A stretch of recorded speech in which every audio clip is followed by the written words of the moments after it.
अथ श्रीयोगवासिष्ठे निर्वाणप्रकरणस्य उत्तरार्धे अशीत्युत्तरशततमः सर्गः। श्रीराम उवाच इमं मे संशयं छिन्धि भगवन् भास्करं तमः भुवनस्येव भावानां सम्यग् रूपानुभूयते। कदाचिदहमेकाग्रो विद्यागेहे विपश्चितां संसदि स्थितवान् यावत् तापसः कश्चिदागतः। विद्वान् द्विजवरः श्रीमान् विदेहजनमण्डलात् महातपाः कान्तियुतो दुर्वासा इव दुस्सहः।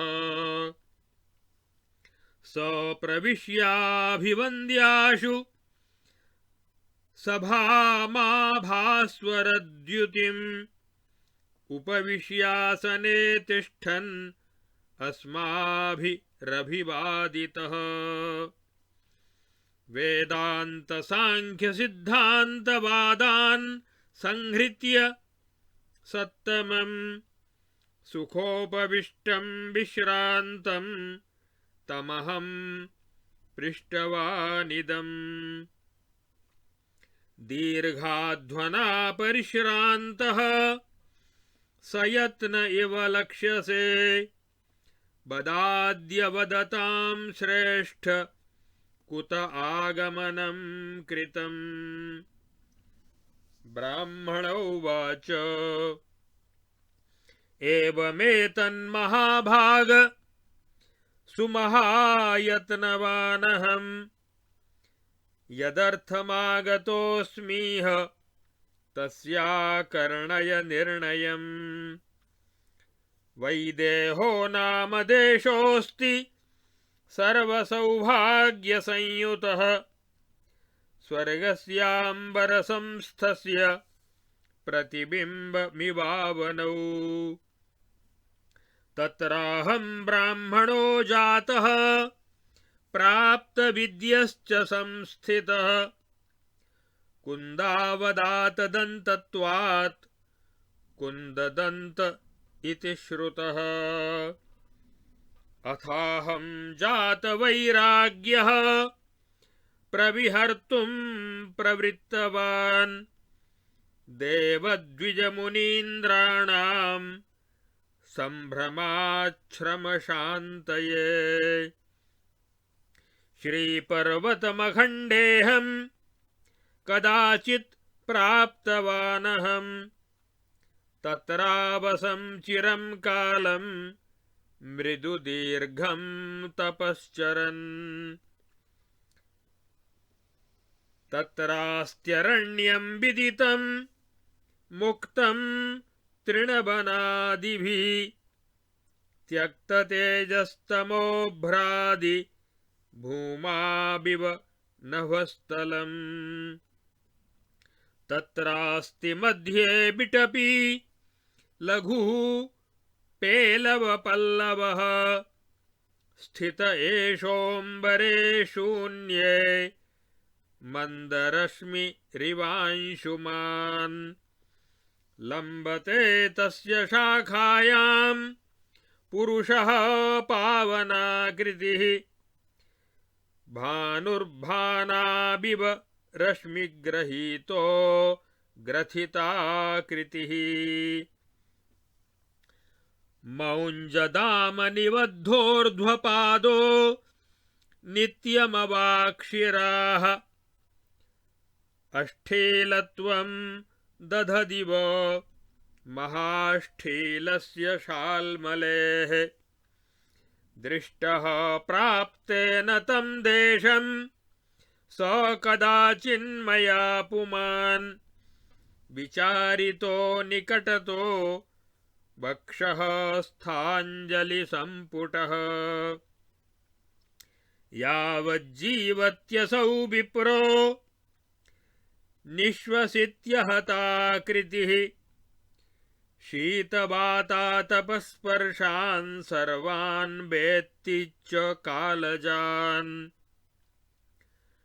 अनन्तरमसावेको नोपचर्य मया बहून् दिवसातपखेदेन विश्रम्भे पातितः शनैः पृष्टश्च कोऽसि भगवन् किमर्थं दारुणं तपः करोषेदं विशालाक्ष लक्ष्यात्मजीवितः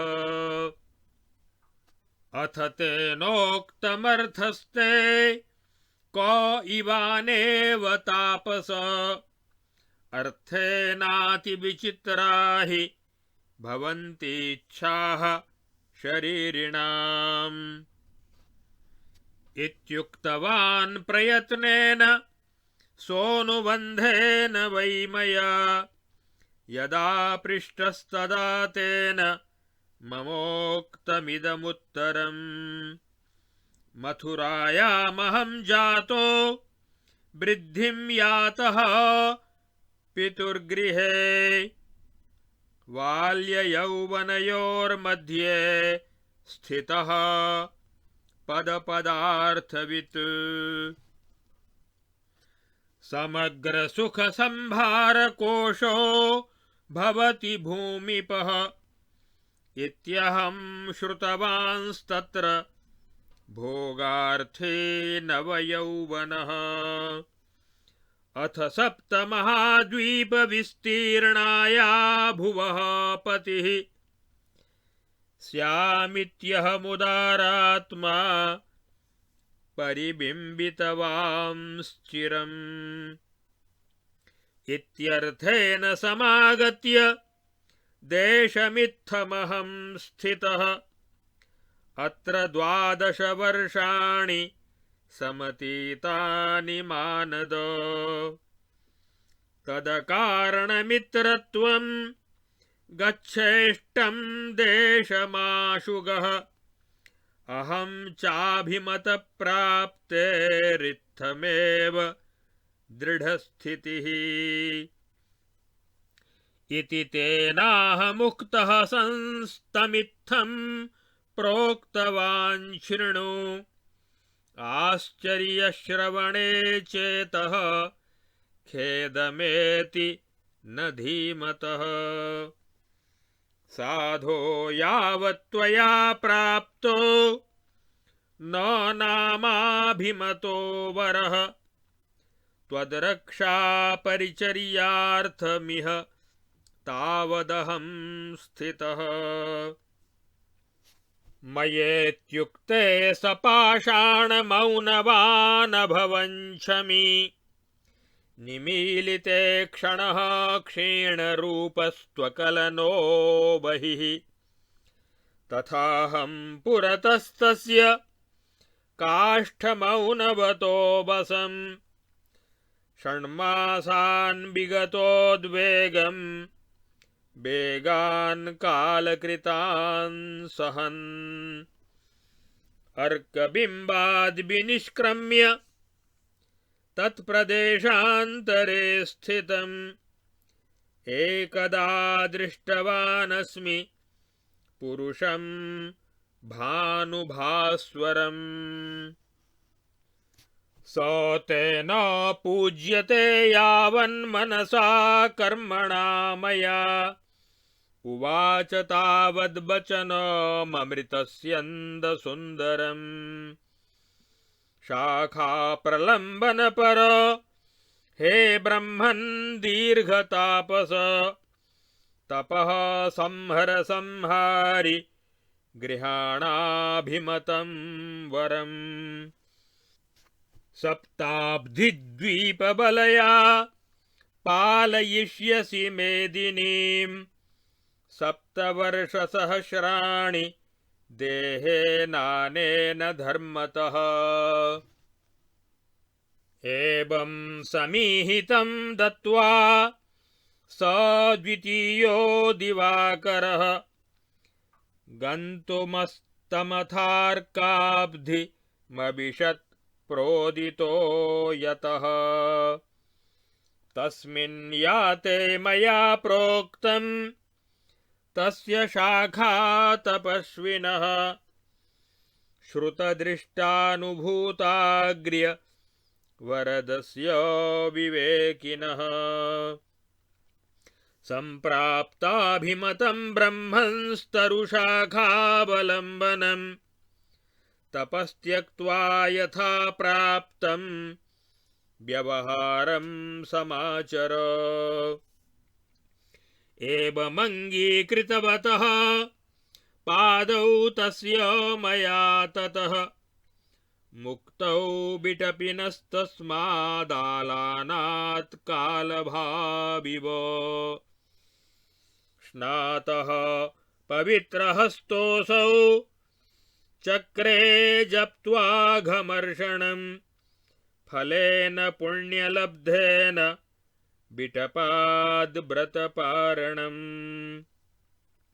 तत्पुण्यवशतः प्राप्तैः स्वादुभिस्तैस्तरोः फलैः समाश्वस्तावसंक्षुब्धा भावां तत्र दिनत्रयम् सप्तद्वीपसमुद्रमुद्रितदिशा भोक्तुं समग्रां महीम् विप्रः पादपलम्बितेन वपुषा तप्त्वोर्ध्वपादस्तपः सम्प्राप्याभिमतं वरं दिनकृतो विश्वस्य चाह्नां त्रयम् सार्धं मत्सुहृदा स्वमेव सदनं गन्तुं प्रवृत्तो भवतु। इत्यार्षे श्री वासिष्ठमहारामायणे वाल्मीकीये देवदूतोक्ते मोक्षोपायेषु निर्वाणप्रकरणस्य उत्तरार्धे ब्रह्मगीतासु तापसोपाख्यानं नाम 80+100तमः सर्गः।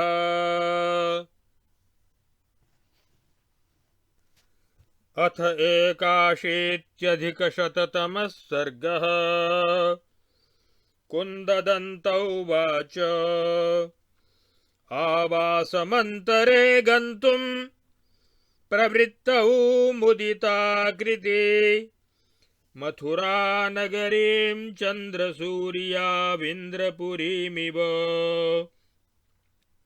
प्राप्य रोधाभिधं ग्रामं विश्रम्याम्रवणाचले उषितौ 2 दिने तस्मिन् सालीसे नगरे सुखम् अध्वानन्दितचित्ताभ्यामावाभ्यामतिवाहितः द्वितीये हनि शीताम्बुस्निग्धच्छायावनद्रुमाः नदीतीरलतोन्मुक्त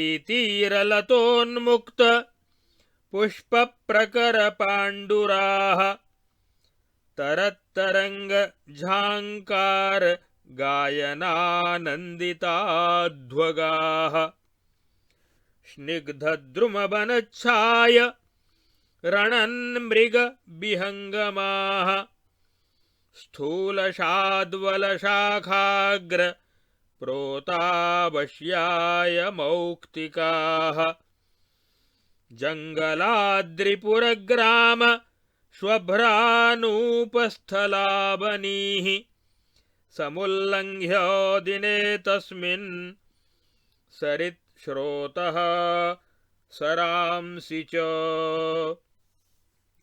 नीतवन्तौ निशामावां कदलीकानने घने तुषारशिशिरे श्रान्तौ कदलीदलतल्पके प्राप्ता बाबां तृतीयेऽह्नि षण्डषण्डकमण्डितं जङ्गलं जनविच्छेदविभक्तं खमिवाकृतम् तत्र स प्रकृतं मार्गं परित्यज्य वनान्तरम् प्रविशन् समुवाचेदमकार्यकरणं वचः गच्छावोत्तराश्रमे गौर्या मुनिमण्डलमण्डिते भ्रातरो मे स्थिताः सप्त वनेष्वेवमिवार्थिनः भ्रातरोष्टौ वयमिमे जातानेकतया तया एकसंविन्मया जाता एकसङ्कल्पनिश्चयाः तेन तेऽप्यत्र तपसे स्वनिश्चय समाश्रयाः स्थिता आगत्य विविधैस्तपोभिः क्षपितैः सह तैः सार्धं भ्रातृभिः पूर्वमागत्याहमिहावसम् षण्मासानाश्रमे गौर्यास्तेन दृष्टो मयैषसः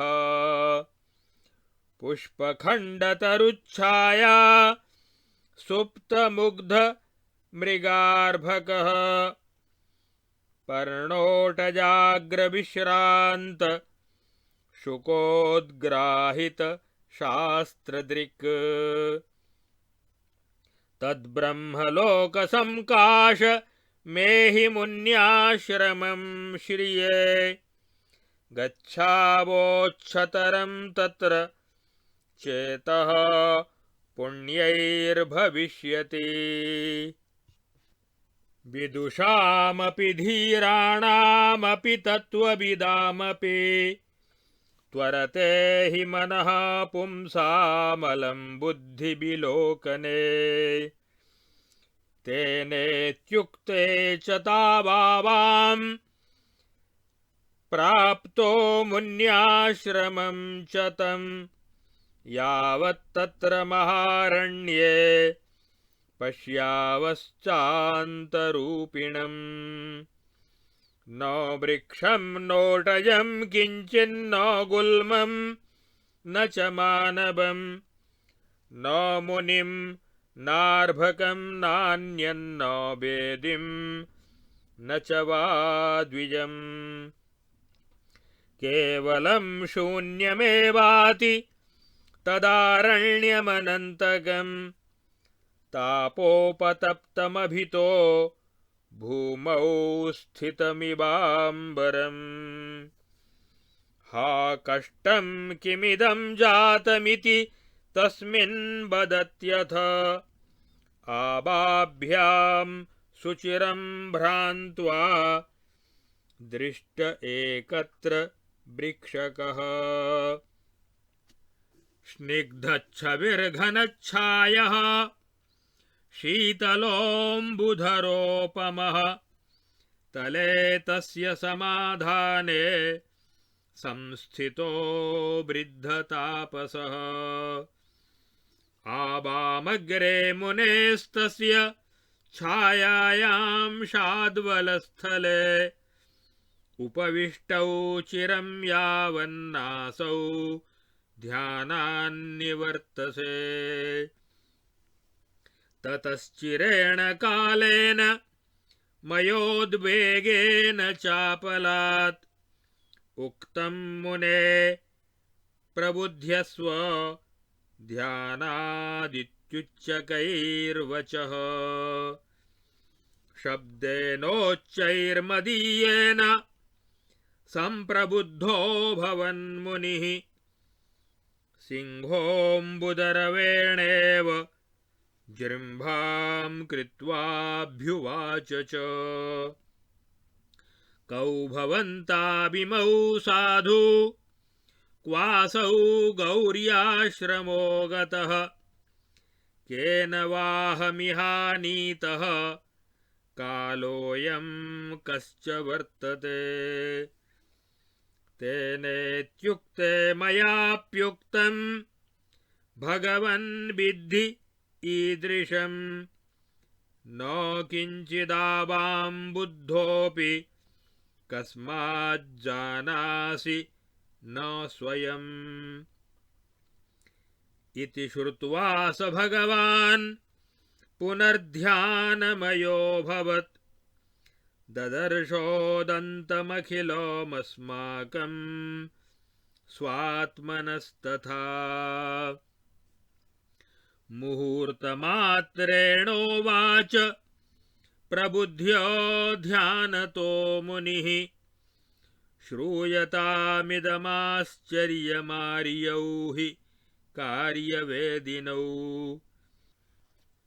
यमिमे पश्यथः साधु कदम्बतरुपुत्रकम् मदास्पदमरण्यान्या धम्मिल्लमिव पुष्पितम् केनापि कारणेनास्मिन् सति बागीश्वरी सति अवसद्दशवर्षाणि समस्तर्तु निषेविता तदा तेनेह विस्तीर्णमभवद्घनकाननं गौरीवनमिति ख्यातं भूषितं कुसुमर्तुभिः भृङ्गाङ्गना जनमनोहरहारिगीत लीलाविलोलकलकण्ठ विहङ्गमङ्ग पुष्पाम्बुवाह शतचन्द्रनभोवितानम् राजीवरेणुकणकीर्णदिगन्तरालम् मन्दारकुन्दमकरन्दसुगन्धिताशम् संसूक्ष्वसत्कुसुमराशि शशाङ्कनिष्ठम् संतानकस्तबकहासविकासकान्त मामोदिमारुतसमस्तलताङ्गनौघम् पुष्पाकरस्य नगरं नवगीतभृङ्गम् भृङ्गाङ्गना कुसुमखण्डकमण्डपाढ्यम् चन्द्रांशुजालपरिकोमलपुष्पदोला दोलायमानसुरसिद्धवधूसमूहम् हारीतहंस शुककोकिलकोककाक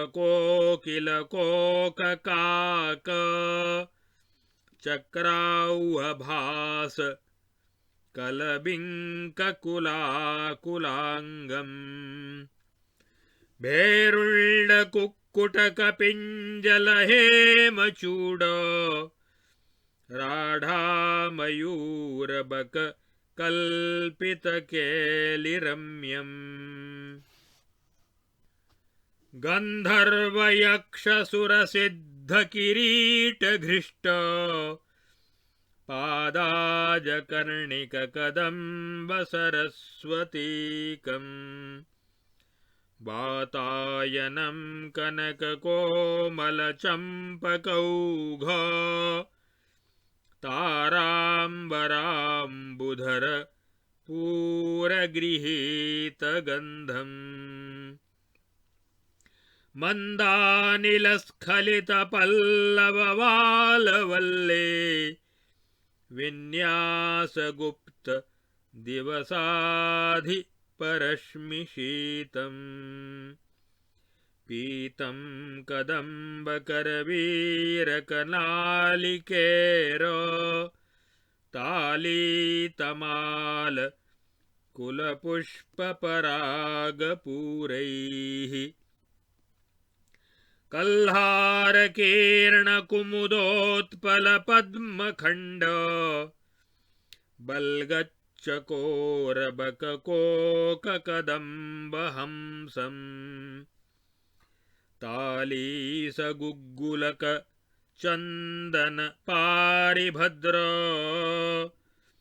भद्रद्रुमोदर बिहारी विचित्र शक्ति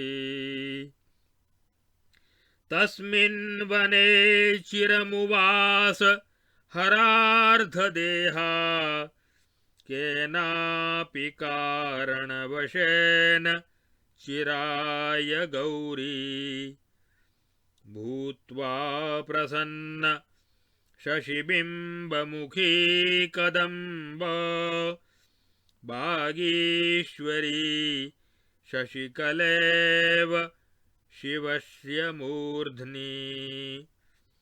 इत्यार्षे श्री वासिष्ठ महारामायणे वाल्मीकीये देवदूतोक्ते मोक्षोपायेषु निर्वाण प्रकरणस्य उत्तरार्धे ब्रह्मगीतासु तापसोपाख्याने गौर्याश्रमवर्णनं नाम 81अधिकशततमः सर्गः। अथ 82अधिकशततमः सर्गः। वृद्धतापस उवाच तस्मिन्नेव कदम्बेऽस्मिन् वर्षाणि स्वेच्छया 10 स्थित्वा गौरी जगामाथ हरबामार्धमन्दिरम् तत्स्पर्शामृतसिक्तोऽयं कदम्बतरुपुत्रकः उत्संग इव चासीनो न यात्येव पुराणताम्।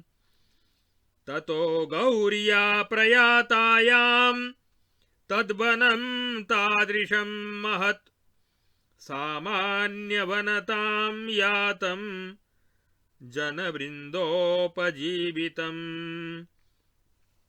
मालवो नाम देशोऽस्ति तत्राहं पृथिवीपतिः कदाचित्यक्तराज्यश्रीर्मुनीनामाश्रमान् भ्रमन्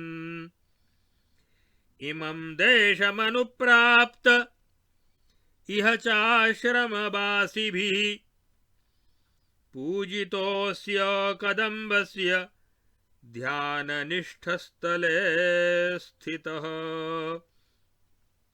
केनचित्वथ कालेन भ्रातृभिः सप्तभिः सह भवानभ्यागतः पूर्वं तपोर्थमिममाश्रमम्।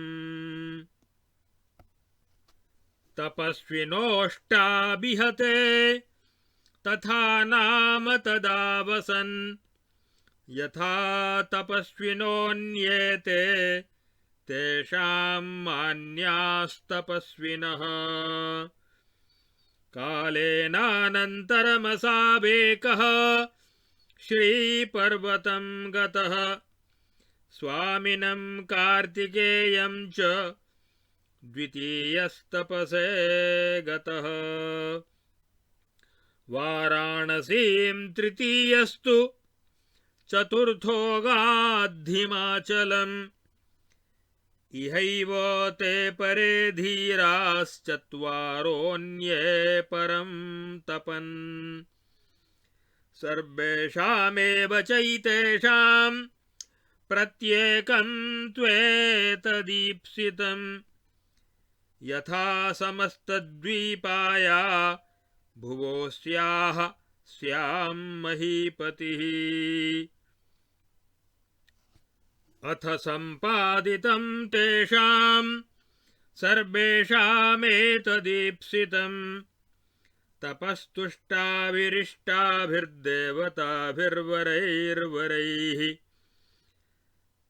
तपतस्ते ततो याता भ्रातरः सदनं निजम् भूमौ धर्मयुगं भुक्त्वा बेधा ब्रह्मपुरीमिव।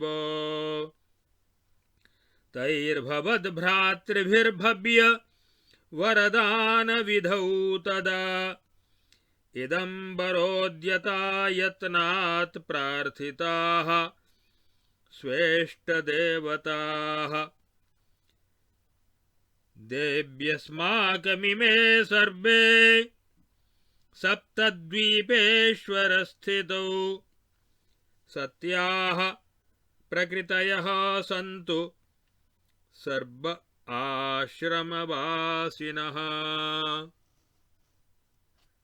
तमिष्टदेवता सार्थमुररीकृत्य सादरम् तेषामस्त्वेवमित्युक्त्वा जगामान्तर्धिमीश्वरी ते ततः सदनं यातास्तेषामाश्रमवासिनः सर्व एव गताः पश्चादेक एवास्मि नो गतः अहं केवलमेकान्ते ध्यानैकगतमानसः वागीश्वरी कदम्बस्य तले तिष्ठामि शैलवत् अथ काले बहत्यस्मिन् ऋतुसंवत्सरात्मनि इदं सर्वं वनं छिन्नं जनैः पर्यन्तवासिभिः इदं कदम्बमम्लानं जनताः पूजयन्त्यलं वागीश्वरी गृहमिति मां चैवैकसमाधिगम् अथैनं देशमायातौ भवन्तौ दीर्घतापसौ एतत्तत्कथितं सर्वं ध्यानदृष्टं मयाखिलम् तस्मादुत्थाय हे साधु गच्छतं गृहमागतौ तत्र ते भ्रातरः सर्वे संगता दारबन्धुभिः अष्टानां भवतां भव्यं सदने स्वे भविष्यति महात्मनां ब्रह्मलोके वसूनामिव संगमः इत्युक्ते तेन समया पृष्टः परमतापसः सन्देहादिदमाश्चर्यमार्यास्तद्वर्णयाम्यहम् एकैव सप्तद्वीपास्ति भगवन् भूरियं किल तुल्यकालं भवन्त्यष्टौ सप्तद्वीपेश्वराः कथम् कदम्बतापस उवाच असमञ्जसमेतावदेव नो यावदुच्यते इदमन्यदसम्बद्धतरं संश्रूयतां मम एतेष्टौ भ्रातरस्तत्र तापसा देहसंक्षये सप्तद्वीपेश्वराः सर्वे भविष्यन्ति गृहोदरे अष्टौ ह्येते महापीठे श्वेतेषु सद्मसु सप्तद्वीपेश्वरा भूपा भविष्यन्तीह मे शृणु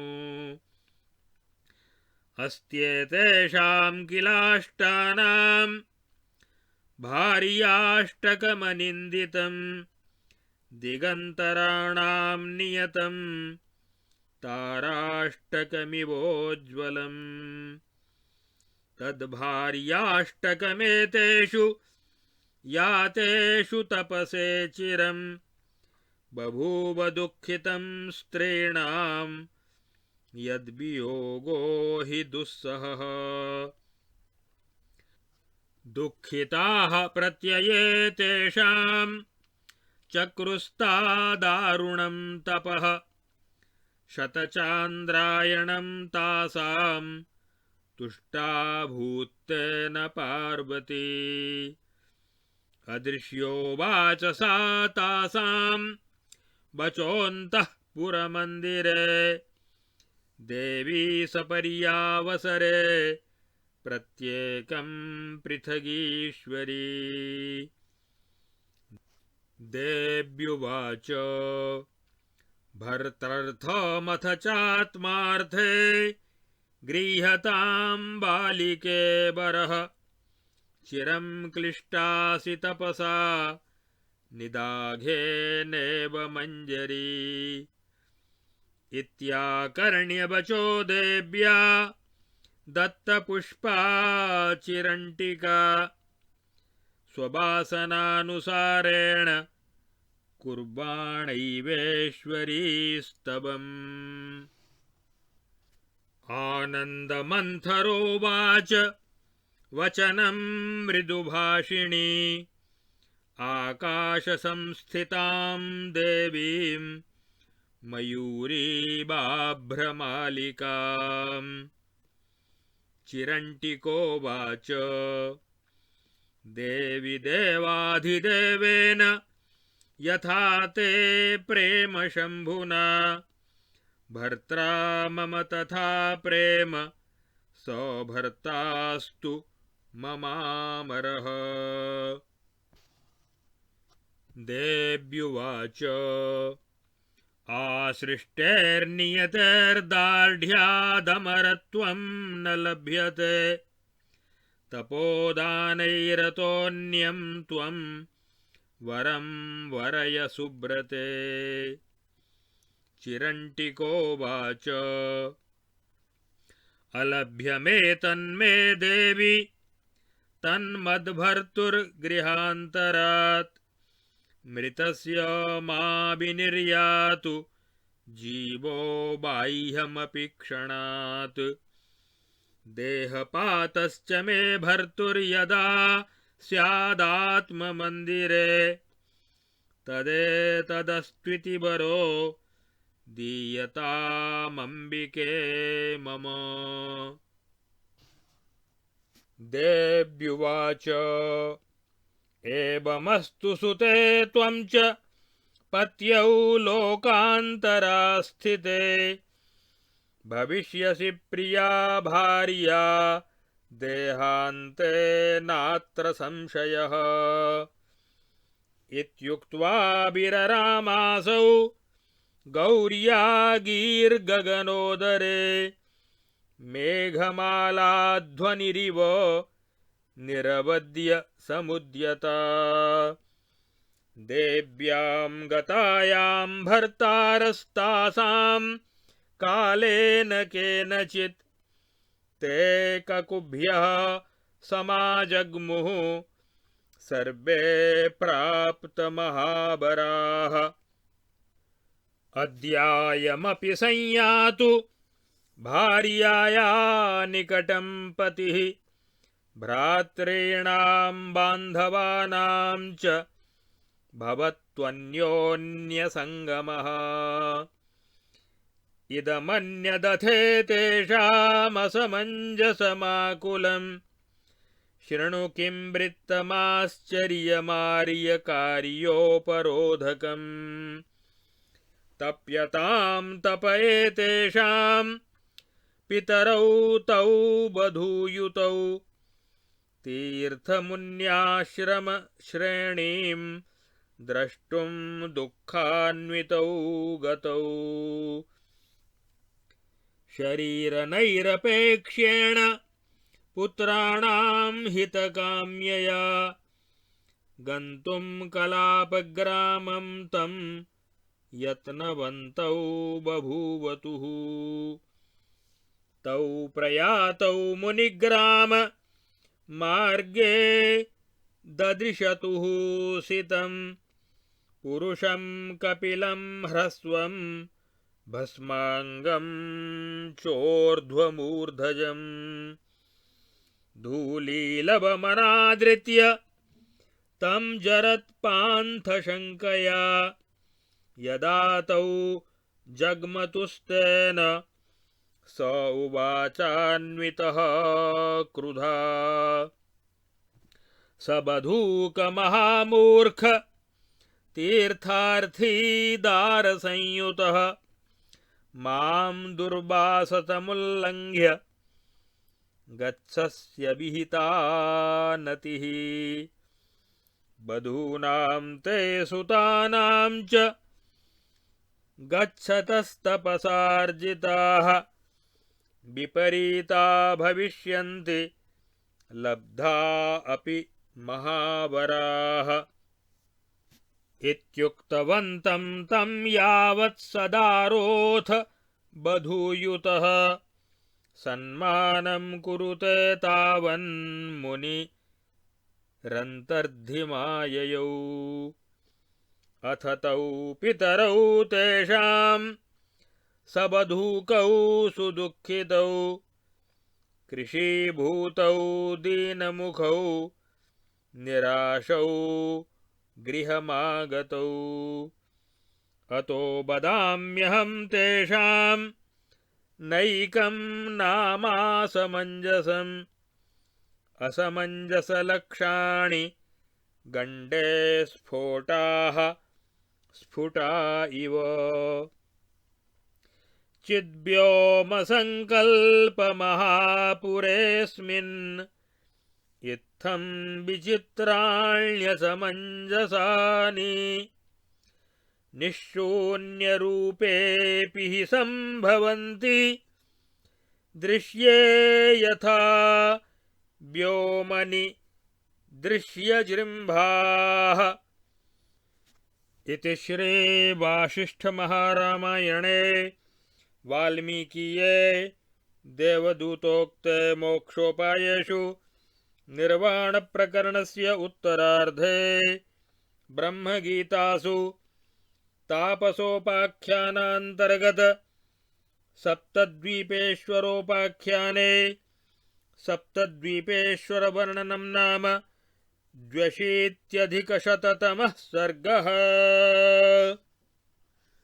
अथ 83-शततमः सर्गः।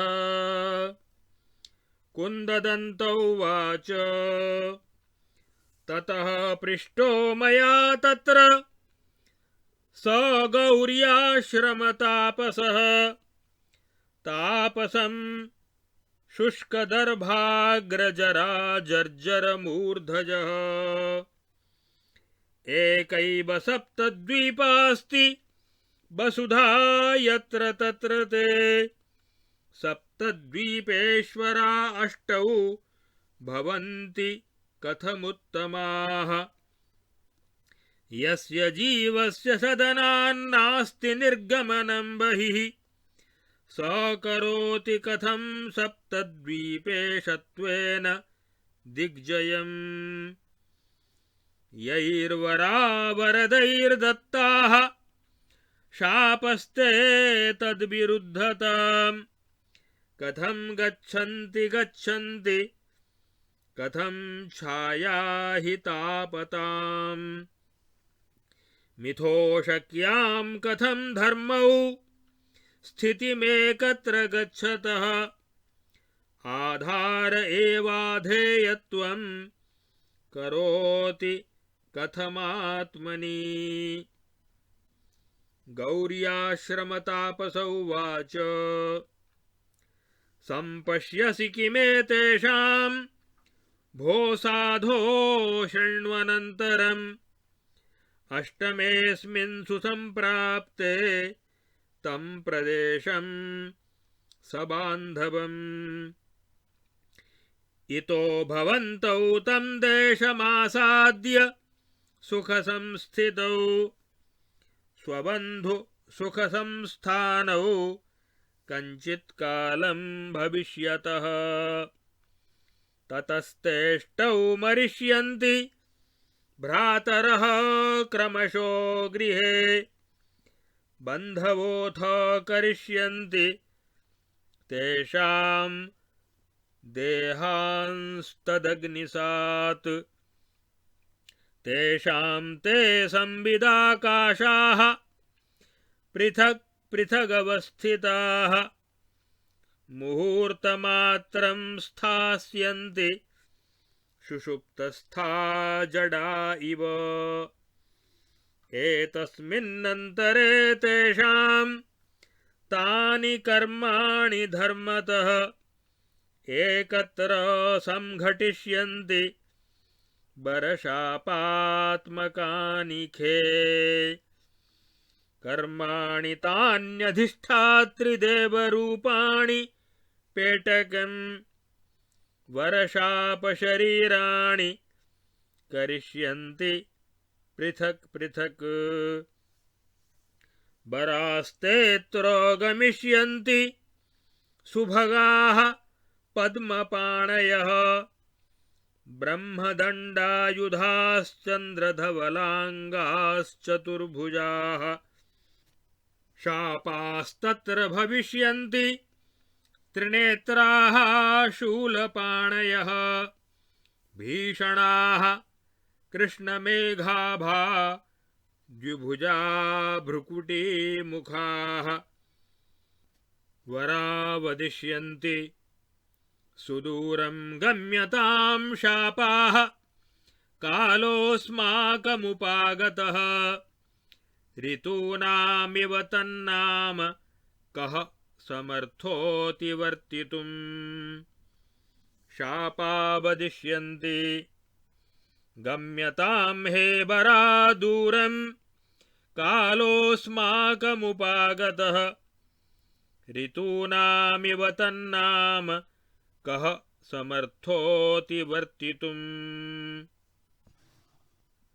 वरा वदिष्यन्ति कृता भवन्तो मुनिना वयं दिनकृता कृताः मुनीनां चाधिको देवो भगवन्तं पुरायतः प्रवदत्सु वरेष्वेवं शापाः क्रुद्धधियो वरान् विवस्वता कृता यूयं वयं रुद्रांशतः कृताः देवानामधिको रुद्रो रुद्रांशप्रभवो मुनिः इत्युक्त्वा प्रोद्यता तेषां चक्रुः शृङ्गाण्यगा इव शापेषूद्यतशृङ्गेषु वरा इदमरातिषु विहसन्तः प्रवक्ष्यन्ति प्रमेयीकृतनिश्चयम् हे शापाः पापतां त्यक्त्वा कार्यस्यान्तो विचार्यताम् यत्कार्यं कलहस्यान्ते तदेवादौ विचार्यताम् पितामहपुरीं गत्वा कलहान्ते विनिर्णयः कर्तव्योऽस्माभिरेतत् किम् आदौ नेह विधीयते शापैर्वरोक्तमाकर्ण्य बाढमित्युररीकृतं को न गृह्णाति मूढोऽपि वाक्यं युक्तिसमन्वितम् ततः शापावरैः सार्धं यास्यन्ति ब्रह्मणः पुरं महानुभावा हि गतिः सदा सन्देहनाशने प्रणामपूर्वं तत्सर्वं यथावृत्तं परस्परं ब्रह्मणे कथयिष्यन्ति श्रुत्वा तेषां स वक्ष्यति ब्रह्मोवाच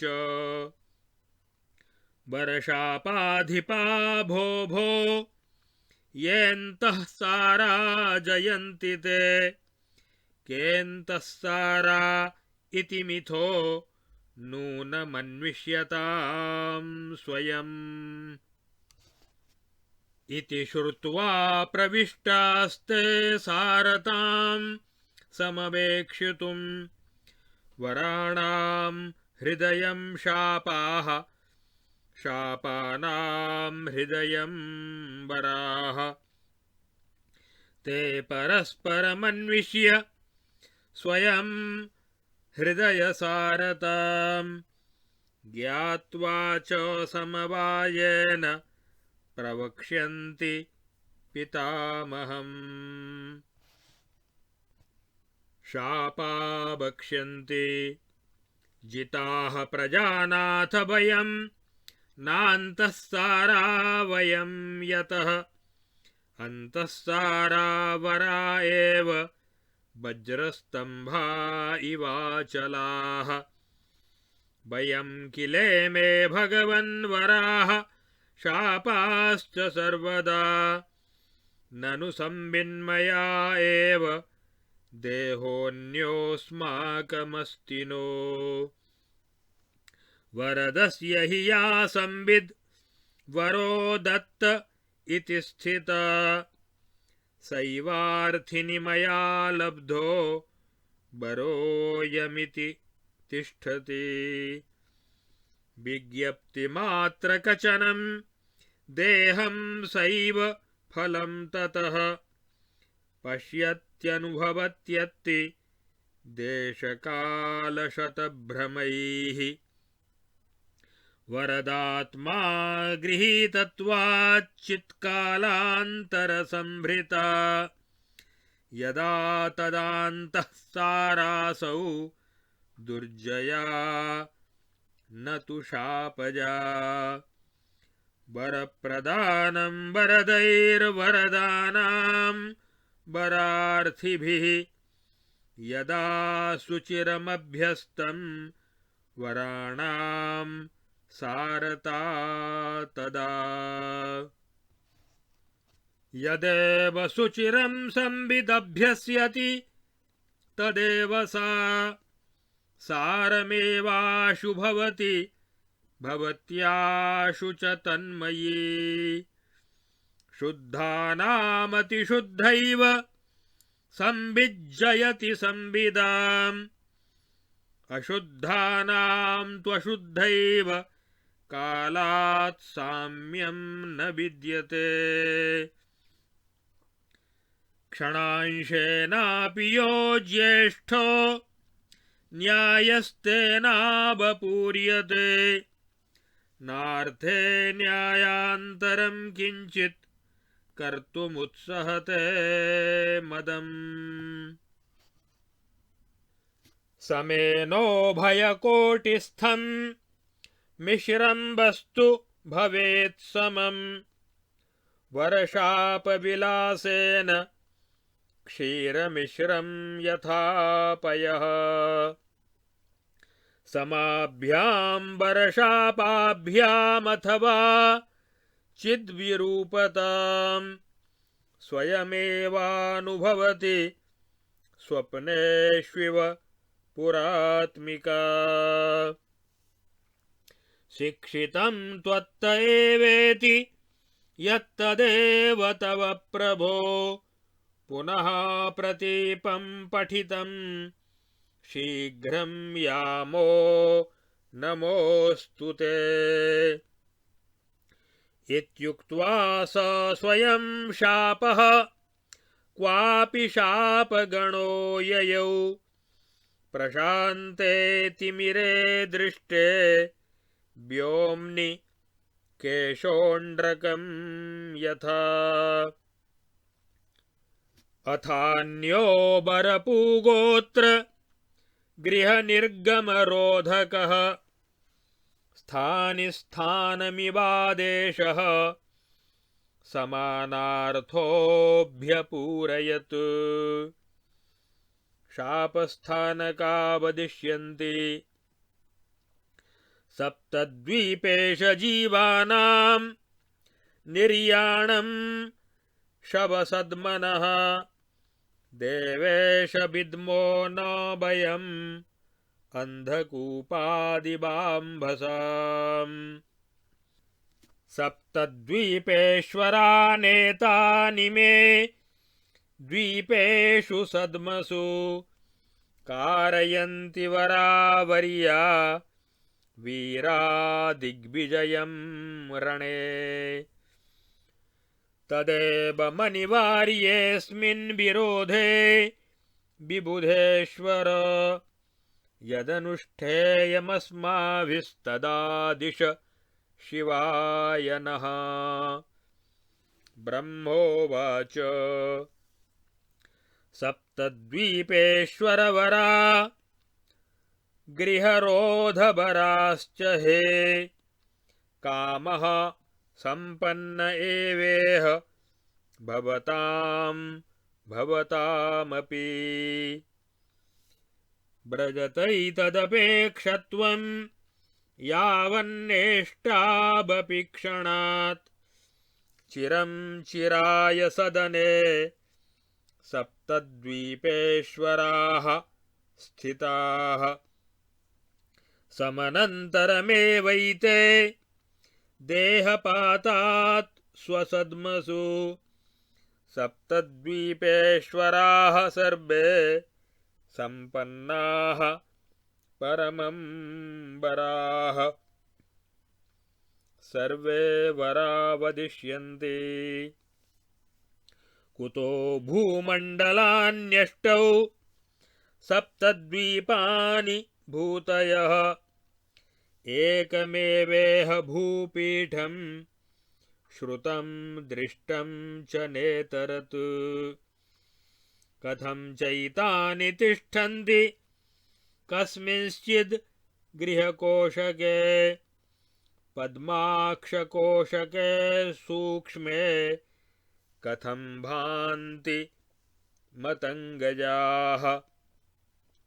ब्रह्मोवाच युक्तं युष्माभिरस्माभिः सर्वं व्योमात्मकं जगत् स्थितं चित्परमाण्वन्तरन्तः स्वप्नोऽनुभूयते। भाति यत्परमस्याणोरन्तस्थ स्वगृहोदरे स्फुरितं तत्किमाश्चर्यं कः स्मयः प्रकृतेः क्रमे। मृतेरनन्तरं भाति यथा स्थितमिदं जगत् शून्यात्मैव घनाकारं तस्मिन्नेव क्षणे चितः। अणावपि जगन्माति यत्र तत्र गृहोदरे सप्तद्वीपा वसुमती कचतीति किमद्भुतम्।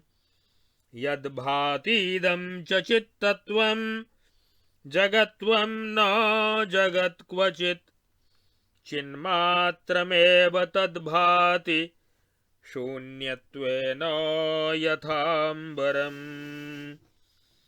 इति ते ब्रह्मणा प्रोक्ता वरदेन वरास्ततः तानाधिभौतिकभ्रान्तिमयान् सन्त्यज्य देहकान्। प्रणम्याजं समं जग्मुरातिवाहिकदेहिनः सप्तद्वीपे च देवानां गृहकोशान् कचज्जनान्। यावत्ते तत्र सम्पन्नाः सप्तद्वीपाधिनायकाः अष्टावपीष्टापुष्टानां दिनाष्टकमहीभुजाम्। ते परस्परमज्ञाता अज्ञाश्चान्योन्यबन्धवः अन्योन्यभूमण्डलगा अन्योन्याभिमते हिताः।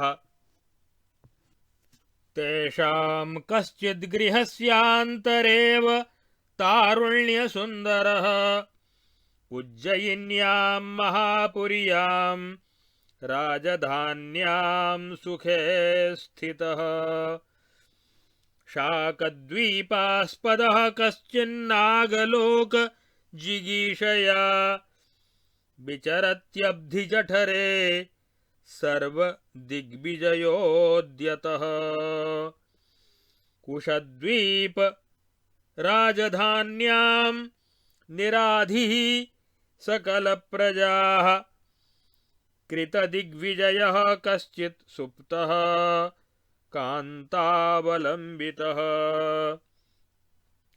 शाल्मलिद्वीप शैलेन्द्रशिरः पुर्याः सरोवरे जललीलारतः कश्चित् सह विद्याधरी गणैः क्रौञ्चद्वीपे हेमपुरे सप्तद्वीप विवर्धिते प्रवृत्तो बाजिमेधेन कश्चिद् यष्टुं दिनाष्टकम् उद्यतः शाल्मलिद्वीपे कश्चिद्द्वीपान्तचारिणा योद्धुमुद्धृतदिग्दन्तिदन्ताकृष्टकुलाचलः गोमेदद्वीपकः कश्चित् पुष्करद्वीपराट्सुताम् समानेतुं वशाद्याति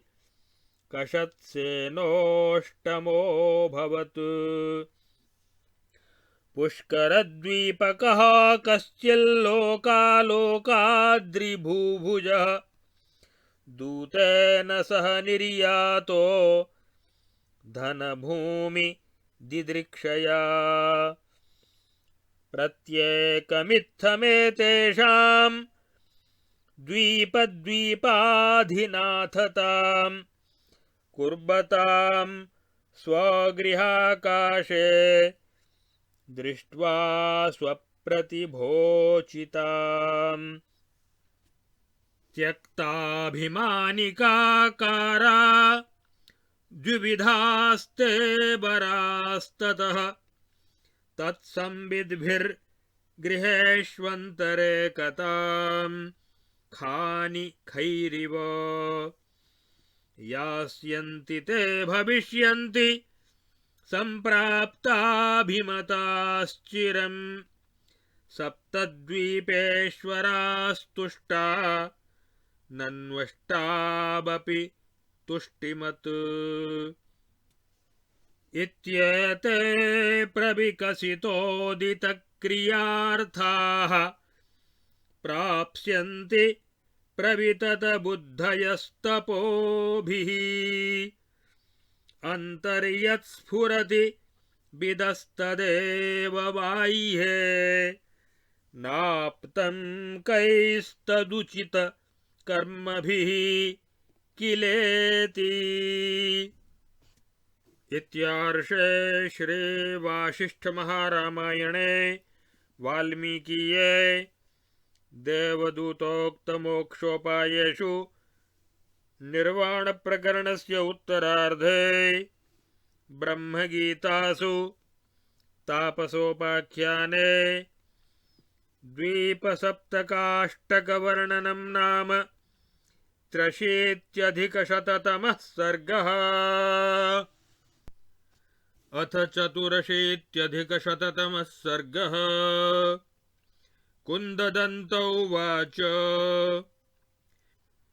इत्युक्तवानसौ पृष्टः कदम्बतलतापसः सप्तद्वीपा भुवोष्टौ ताः कथं भाता गृहेष्विति। कदम्बतापस उवाच चिद्धातुरीदृगे वायं यदेष व्योमरूप्यपि सर्वगो यत्र यत्रास्ते तत्र तत्रात्मनि स्वयम् आत्मानमित्थं त्रैलोक्यरूपेणान्येन वा निजं परिपश्यति रूपं स्वमत्यजन्नेव खात्मकम्। कुन्ददन्त उवाच एकस्मिन् विमले शान्ते शिवे परमकारणे कथं स्वभावसंसिद्धा नानाता वास्तवी स्थिता। कदम्बतापस उवाच सर्वं शान्तं चिदाकाशे नानास्तीह न किञ्चन दृश्यमानमपि स्फारमावर्तात्मा यथाम्भसि असत्स्वेषु पदार्थेषु पदार्था इति भान्ति यत् चित्त्वं स्वप्नसुषुप्तात्म तत्तस्याच्छं निजं वपुः सस्पन्दोऽपि हि निस्पन्दः पर्वतोऽपि न पर्वतः यथा स्वप्नेषु चिद्भावः स्वभावोऽर्थगतस्तथा न स्वभावा न चैवार्थाः सन्ति सर्वात्मकोचिते सर्गादौ कचितं रूपं यद्यथा तत्तथा स्थितम् न च नाम परं रूपं कचनात्मकं द्रव्यात्मा चिच्च चिद्व्योम स्थितमित्थं हि केवलम् एकैव चिद् यथा स्वप्ने सेनायां जनलक्षतां गते वाच्छैव कचति तथैवास्याः पदार्थता यत्स्वतः स्वात्मनि स्वच्छे चित्खं कचकचायते तत्तेनैव तदाकारं जगदित्यनुभूयते असत्यपि यथा बह्ना उष्णसंविद्धि भासते संविन्मात्रात्मके व्योम्नि तथार्थः स्वस्वभासकः असत्यपि यथा स्तम्भे स्वप्नेखे स्तम्भता विदः तथेदमस्यानानात्व मनन्यदपि चान्यवत् आदिसर्गे पदार्थत्वं तत्स्वभावाच्छमेव च चिद्व्योम्ना यद्यथा बुद्धं तत्तथाद्यापि विन्दते पुष्पे पत्रे फले स्तम्भे तरुरेव यथा ततः सर्वं सर्वत्र सर्वात्म परमेव तथा परम् परमार्थाम्बराम्भोधा बापः सर्गपरम्परा परमार्थमहाकाशे शून्यता सर्गसंविदः परमार्थश्च सर्गश्च पर्यायौ तरुवृक्षवत् बोधादेतदबोधात्तु द्वैतं दुःखाय केवलम् परमार्थो जगच्चेदमेकमित्येव निश्चयः अध्यात्मशास्त्रबोधेन भवेत् सैषा हि मुक्तता संकल्पस्य वपुर्ब्रह्म संकल्पकचिदाकृतेः तदेव जगतो रूपं तस्माद् ब्रह्मात्मकं जगत् यतो वाचो निवर्तन्ते न निवर्तन्त एव वा विधयः प्रतिषेधाश्च भावाभावदृशस्तथा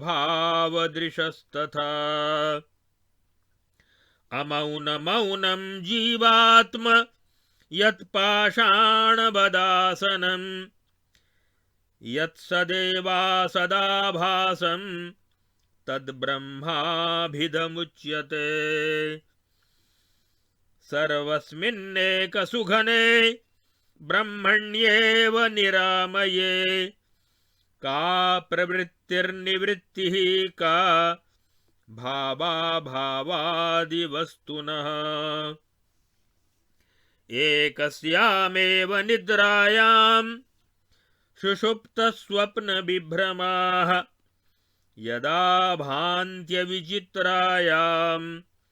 चित्रा इव निरन्तराः एतस्यां चित्खसत्तायां तथा मूलकसर्गकाः बहवो भान्त्यचित्रायां चित्रा इव निरन्तराः द्रव्ये द्रव्यान्तरं श्लिष्टं यत्कार्यान्तरमाक्षिपेत् तद्वदन्तस्तथा भूतचित्सारं स्फुरणं मिथः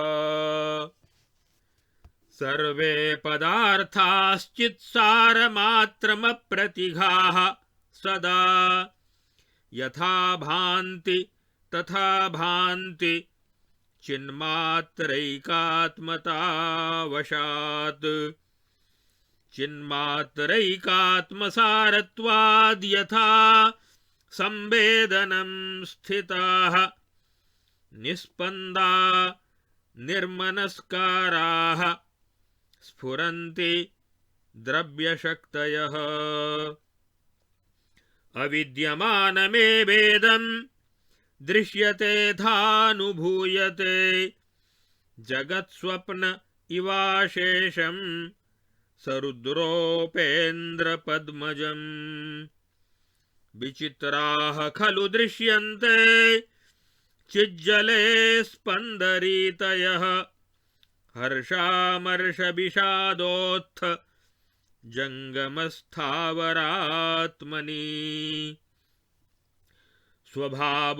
स्वभावबाताधूतस्य जगज्जालचमत्कृतेः हा चिन्मरीचिपां श्वभ्र निहारस्य विसारिता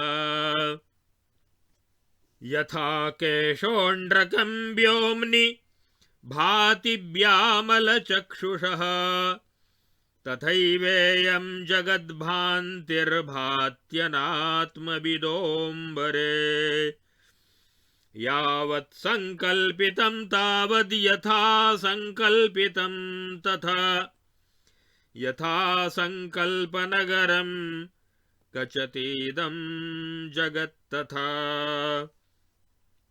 संकल्पनगरे यावत् संकल्पसकला स्थितिः भवत्येवाप्यसद्रूपा सतीवानुभवे स्थिता प्रवहत्येव नियतिर्नियतार्थप्रदायिनी स्थावरं जंगमं चैव तिष्ठत्येव यथाक्रमम् जायते जंगमं जीवात् स्थावरं स्थावरादपि नियत्याधो बहत्यम्बु गच्छत्यूर्ध्वमथानलः बहन्ति देहयन्त्राणि ज्योतींषि प्रतपन्ति च वायवो नित्यगतयः स्थिताः शैलादयः स्थिराः ज्योतिर्मयं विवृत्तं तु धारासाराम्बरीकृतं युगसंवत्सराद्यात्म कालचक्रं प्रवर्तते भूतलैकान्तराब्ध्यद्रि सन्निवेशः स्थितायते भावाभावग्रहोत्सर्गद्रव्यशक्तिश्च तिष्ठति कुन्ददन्तौ उवाच प्राग्दृष्टं स्मृतिमायाति तत्स्वसङ्कल्पनान्यतः भाति प्रथमसर्गे तु कस्य प्राग्दृष्टभासनम् तापस उवाच अपूर्वं दृश्यते सर्वं स्वप्ने स्वमरणं यथा प्राग्दृष्टं दृष्टमित्येव तत्रैवाभ्यासतः स्मृतिः चित्वा चिद्व्योम्नि कचति जगत्सङ्कल्पपत्तनम् न सन्नासदिदं तस्माद् भाता भातं यतः स्वतः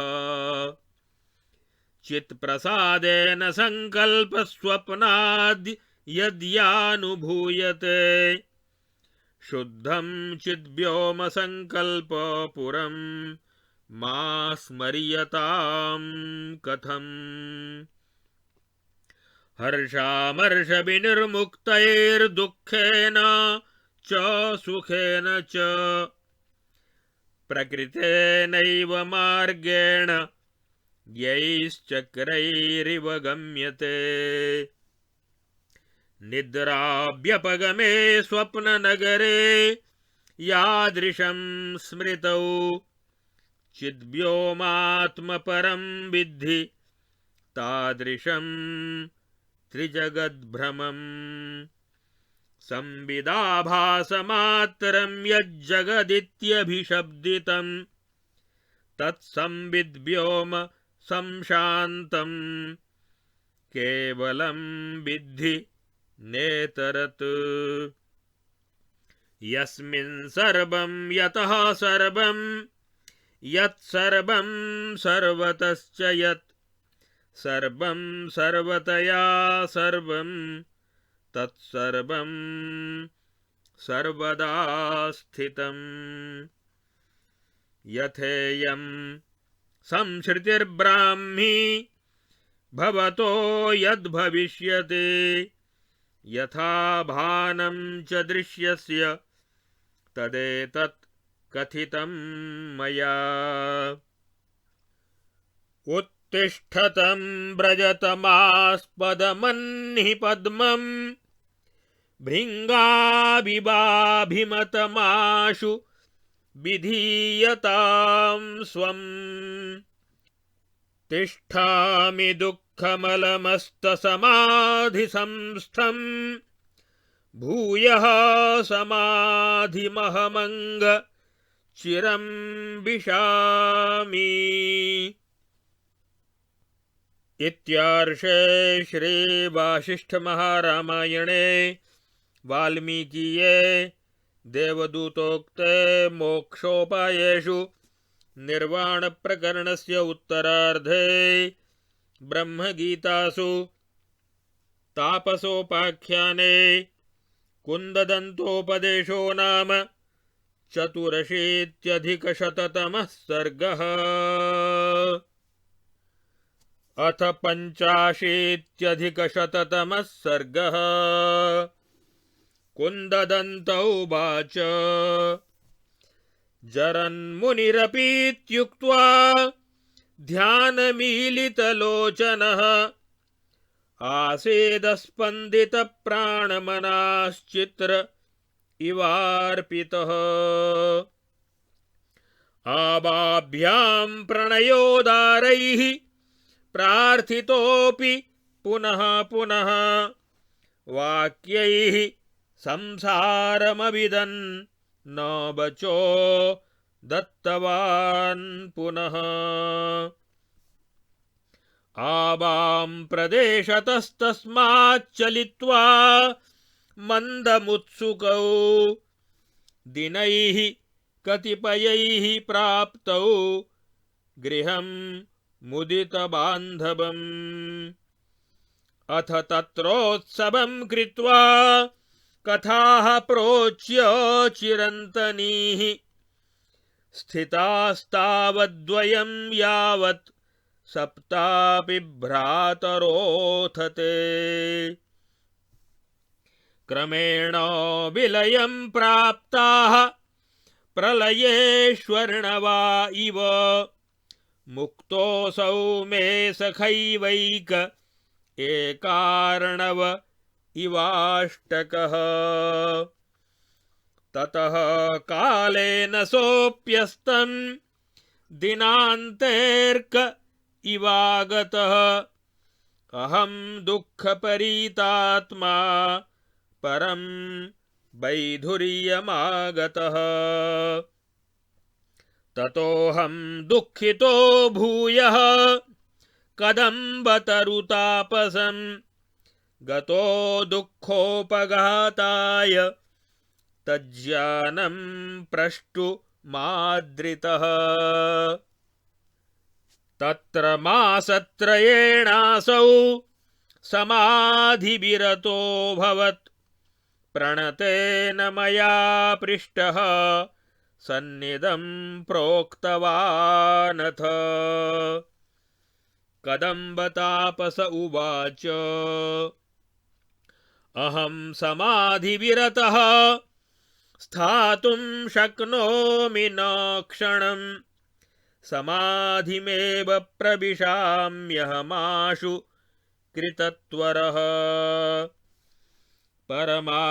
परमार्थोपदेशस्ते नाभ्यासेन विना नघ लगत्यत्र परां युक्तिमिमां शृणु ततः कुरु अयोध्या नाम पुरस्ति तत्रास्ति वसुधाधिपः नाम्ना दशरथस्तस्य पुत्रो राम इति श्रुतः सकाशं तत्र गच्छत्वं तस्मै कुलगुरुः किल वसिष्ठाख्यो मुनिश्रेष्ठः कथयिष्यति संसदि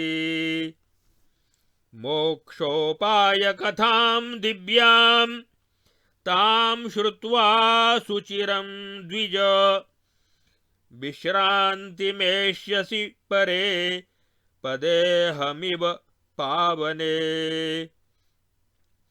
इत्युक्त्वा स समाधानरसायनमहार्णवम् बिभेषाहमिमं देशं त्वत्सकाशमुपागतः एषोऽहमेतद्वृत्तं मे सर्वं कथितवानहं यथा वृत्तं यथा दृष्टं यथा श्रुतमखण्डितम् श्रीराम उवाच स कुन्ददन्त इत्यादि कथा कथनकोविदः स्थितस्ततः प्रभृत्येव मत्समीपगतः सदा स एष कुन्ददन्ताख्यो द्विजः पार्श्वे समास्थितः श्रुतवान् सहितामेतां मोक्षोपायभिधामिह स एष कुन्ददन्ताख्यो मम पार्श्वगतो द्विज अद्य निःसंशयो जातो न वेति परिपृच्छताम् श्रीवाल्मीकिरुवाच इत्युक्ते राघवेणाथ प्रोवाच वदताम्बरः स वसिष्ठो मुनिश्रेष्ठः कुन्ददन्तं विलोकयन् श्रीवसिष्ठ उवाच कुन्ददन्त द्विजवर कथ्यतां किं त्वया नघ बुद्धं श्रुतवता ज्ञेयं मदुक्तं मोक्षदं परम् कुन्ददन्त उवाच सर्वसंशयविच्छेदि चेत एव जयाय मे सर्वसंशयविच्छेदो ज्ञातं ज्ञेयमखण्डितम् ज्ञातं ज्ञातव्यममलं दृष्टं द्रष्टव्यमक्षतं प्राप्तं प्राप्तव्यमखिलं विश्रान्तोऽस्मि परे पदे बुद्धेयं त्वदिदं सर्वं परमार्थ घनम घनम अनन्येनात्मनो व्योम्नि जगद्रूपेण जृम्भितम् सर्वात्मकतया सर्वरूपिणः सर्वगात्मनः सर्वं सर्वेण सर्वत्र सर्वदा संभवत्यलम् संभवन्ति जगन्त्यन्तः सिद्धार्थकणकोटरे न संभवन्ति च यथा ज्ञातमेतदशेषतः गृहेऽन्तः संभवत्येव सप्तद्वीपा वसुन्धरा गेहं च शून्यमेवास्ते सत्यमेतदसंशयम् यद्यद्यदा वस्तु यथोदितात्मा भातीह भूतैरनुभूयते च तत्तदा सर्वघनस्तथास्ते ब्रह्मेत्थमाद्यन्तविमुक्तमस्ति। इत्यार्षे श्री वासिष्ठ महारामायणे वाल्मीकीये देवदूतोक्ते मोक्षोपायेषु निर्वाण प्रकरणस्य उत्तरार्धे ब्रह्मगीतासु तापसोपाख्याने कुन्ददन्त प्रबोधो नाम 85-शततमः सर्गः। अब आगे इस श्री योग वासिष्ठ महारामायण के निर्वाण प्रकरण के उत्तरार्ध के 180 से लेकर 185वें सर्ग तक जिन कथाओं का वृत्तांत है उसमें सबसे पहले श्री राम जी के द्वारा कुंददंत नामक ब्राह्मण का परिचय कराया गया है। उस श्री राम जी और वशिष्ठ जी की सभा में कुंददंत नाम के ब्राह्मण का आगमन हुआ, इस प्रसंग का वर्णन उपस्थित किया गया है। और वशिष्ठ जी के पूछने पर कुंददंत का अपने संशय की निवृत्ति तथा तत्वज्ञान की प्राप्ति को स्वीकार करते हुए अपना अनुभव बताना कि आपकी कृपा से मुझे किस प्रकार तत्वज्ञान में निष्ठा प्राप्त हुई है, इसका निरूपण इन सर्गों में किया गया है। श्री रामचंद्र जी ने कहा, भगवन, मेरे मन में एक संदेह है, आप उसका निवारण कीजिए। एक दिन की बात है कि मैं विद्या मंदिर के भीतर विद्वानों की सभा में बैठा था। उसी समय विदेह जनपद से वहाँ एक श्रेष्ठ तपस्वी श्री संपन्न ब्राह्मण आया। वह विद्वान ब्राह्मण आकर के उसने उस ब्राह्मण सभा को प्रणाम किया और फिर जब वह एक आसन पर बैठ गया तब मैंने भी उठकर उसे प्रणाम किया और पूछा, ब्राह्मण, आप लंबा रास्ता तय करके आए हैं, इसलिए थक गए होंगे। किसी विशेष उद्देश्य की सिद्धि के लिए आप यत्नशील जैसे दिखाई देते हैं, इसलिए कृपया बताइए कि आज आपका शुभागमन कहाँ से हुआ है। यह सुनकर ब्राह्मण ने कहा, हे महाभाग, आपका कहना ठीक है। मैं अपने उद्देश्य की सिद्धि के लिए विशेष प्रयत्नशील हूँ और यहाँ जिस प्रयोजन से आया हूँ उसे भी आप सुन लीजिए। मैं विदेह देश का ब्राह्मण हूँ और विद्याध्ययन कर चुका हूँ। मेरे दांत कुंद के फूल की भांति उज्ज्वल हैं, इसलिए लोग मुझे कुंद दंत कहते हैं। एक दिन मेरे मन में संसार से वैराग्य हुआ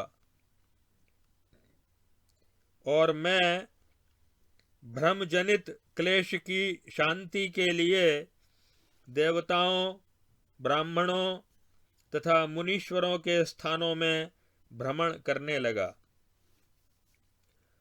भ्रमण करते करते एक समय मैं श्री पर्वत पर एक तपस्वी से भेंट होने पर वे मुझे गौरी आश्रम में स्थित एक वृद्ध तपस्वी के पास ले गए। वृद्ध तपस्वी ने श्री पर्वतवासी तपस्वी की और उनके 7 भाइयों की और उन सब के तप की तथा तप से प्राप्त वरदान और शाप की एवं घर के अंदर ही उन 7 के सप्तद्वीपाधिपति होकर अंत में प्रलय काल में विलीन होने की बातें बताईं। तदनंतर उन 8वें अपने मित्र तपस्वी की मृत्यु से दुखी हुआ मैं उन कदम्ब वृक्ष के नीचे रहने वाले तपस्वी के पास गया। वे तपस्वी 3 मास तक प्रतीक्षा करने के बाद समाधि से विरत हुए। तब मैंने नम्रता पूर्वक उनके सामने अपना प्रश्न उपस्थित किया। मेरा प्रश्न सुनकर कदम्ब के नीचे रहने वाले तपस्वी ने इस प्रकार कहा। कदम्ब वृक्ष के नीचे रहने वाले तपस्वी ने कहा, हे निष्पाप ब्राह्मण, मैं समाधि से विरत होकर एक क्षण भी नहीं रह सकता, अतः शीघ्र ही बड़ी उतावली के साथ मैं फिर समाधि में ही प्रवेश करूंगा। इस समय मेरा वास्तविक उपदेश भी तुम्हें लग नहीं सकता, क्योंकि तुमने अभी चित्त शुद्धि नहीं की है। अभ्यास के बिना मेरा उपदेश तुम्हें नहीं लगेगा। इसलिए एक दूसरी युक्ति सुनो और वैसा ही करो। अब तुम अयोध्या नाम से प्रसिद्ध जो पुरी है, वहाँ दशरथ नामक राजा राज्य करते हैं और उनके पुत्र श्री राम नाम से विख्यात हैं। तुम उन्हीं श्री राम जी के पास चले जाओ। उनके कुलगुरु मुनिवर वशिष्ठ इस समय सभा में मोक्ष के उपाय की दिव्य कथा कहने वाले हैं। इसलिए ब्राह्मण, तुम चिरकाल तक उस कथा को सुनकर तुम भी मेरी ही भांति परम पद में विश्राम प्राप्त करोगे। ऐसा कहकर वे तापस मुनि समाधि रूपी अमृत के महासागर में निमग्न हो गए और मैं इस देश में आपके पास आया हूं। यह सब सुनकर श्री रामचंद्र जी कहते हैं, हे गुरुदेव, वही यह कुंददंत नामक द्विज है, ब्राह्मण है, जिसने मेरे पास बैठकर यहाँ इस मोक्षोपाय नामक इस संपूर्ण वासिष्ठी संहिता को सुना है। अब आप इनसे पूछिए कि इनका संशय निवृत्त हुआ या नहीं। श्री वाल्मीकि जी कहते हैं, हे भरद्वाज, श्री रघुनाथ जी के ऐसा कहने पर वक्ताओं में श्रेष्ठ मुनिवर वशिष्ठ ने कुंददंत की ओर देखकर पूछा, हे निष्पाप विप्रवर, हे कुंददंत, कहो, क्या तुमने मेरे इस उत्तम मोक्षदायक उपदेश को सुनकर ज्ञेय तत्व को जाना? क्या तुम्हारी समझ में ब्रह्म का तत्व आ गया? यह सुनकर कुंददंत बोला, भगवन, समस्त संशयों का विनाश करने वाला मेरा चित्त ही इस समय मेरी विजय का सूचक है। मेरे सारे संदेहों की निवृत्ति हो गई और मैंने अवश्य जानने योग्य अखंड ब्रह्म तत्व को जान लिया। विशुद्ध ज्ञेय तत्व का मुझे ज्ञान हो गया। मैंने क्षय रहित द्रष्टव्य वस्तु का दर्शन कर लिया और पाने योग्य सब कुछ मैं पा गया। इस समय ब्रह्मरूप परम पद में विश्राम कर रहा हूँ। मैंने आपके मुख से सुनकर चिन्मय परमात्म तत्व का ज्ञान प्राप्त कर लिया।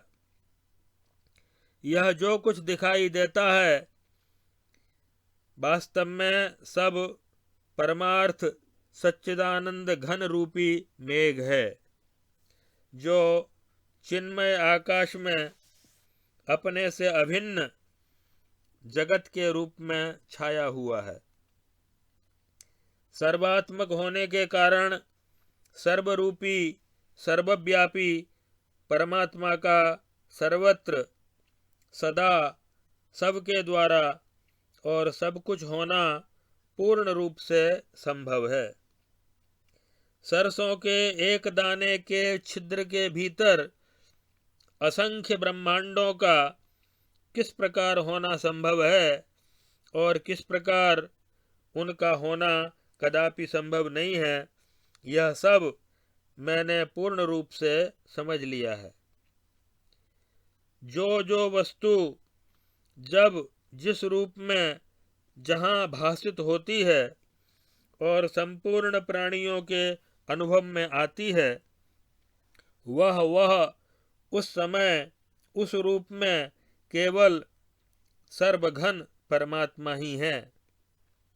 इस तरह विचार करने से सिद्ध हो जाता है कि सब कुछ आदि अंत से रहित एक नित्य विज्ञान घन विज्ञानानंद घन परब्रह्म परमात्मा ही है। पूर्णमदः पूर्णमिदं पूर्णात् पूर्णमुदच्यते पूर्णस्य पूर्णमादाय पूर्णमेवावशिष्यते।